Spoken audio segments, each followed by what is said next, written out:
Mateo 25:31 po. Babasahin ko po sa inyo. Pakinggan po inyo. Babasahin din yung lingkod.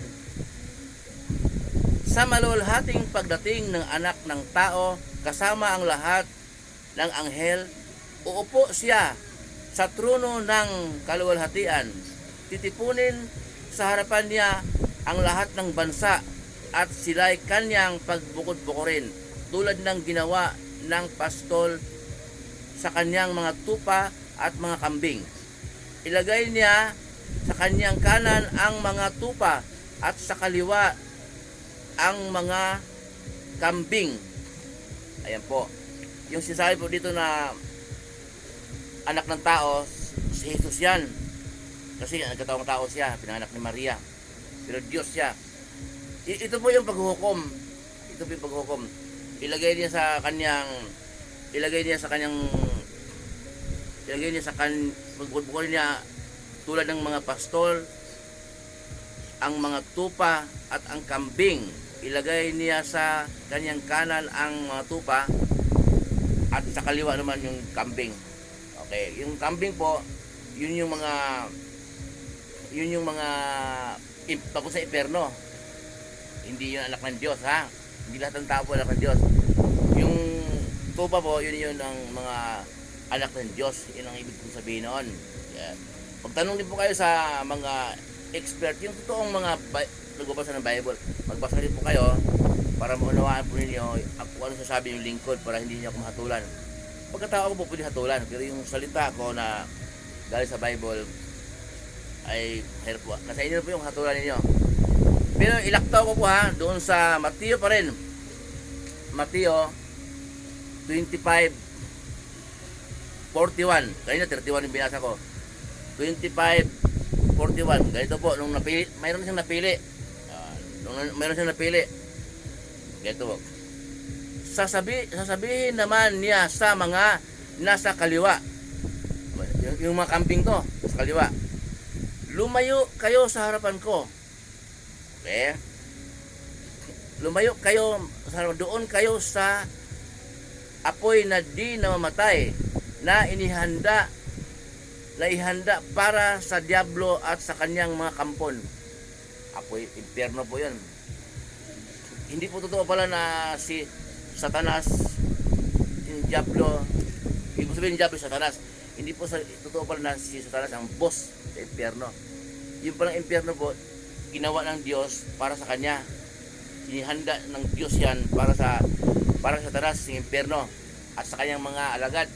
So tayo mga hindi mananampalataya, sa binasa yung lingkod, doon rin kasama na rin doon. So, ba?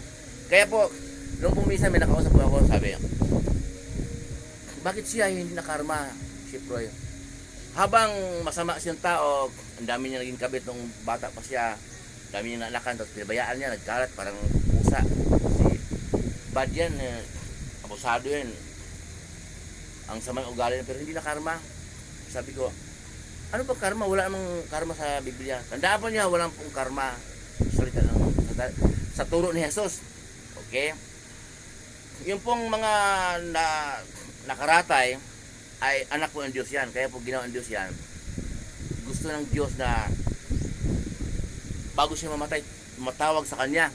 Gusto ng Diyos na bago mamatay ang tao, makilala ng tao ang Kanyang anak na ating Panginoong Jesus at yun ang magligtas sa Kanya at yun ang maghugas ng ating kasalanan, ang dugo ng ating Panginoong Jesus. Gusto ng Diyos yun na makilala natin si Jesus. Okay? Gusto ng Diyos na susunod tayo sa turo ng ating Panginoong Jesus bago tayo mamatay. Kaya tao yan nakaratay. Hindi mamatay-matay. Yun ang ibig sabihin po na masamang damo, mahirap mamatay. Kasi nga, gusto ng Diyos na siya sumusumpalataya kay Jesus bago mamatay. Kaya po, yung hindi na karma, hindi nagkasakit, masamang tao siya, huwag magdiwang. Impyerno yon. Mabuti pa yung nakarma. Walang karma nga sa yung sabi ng mga tao, yung tradisyon natin, nakarma. Buti pa yun ha. Nakaratay ba ngayon? Mabuti pa yun dahil pwede magsisi.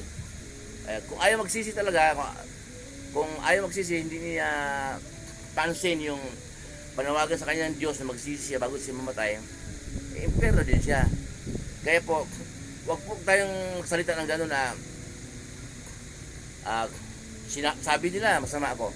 Bakit ako? Ang lakas-lakas ko. Okay? Wala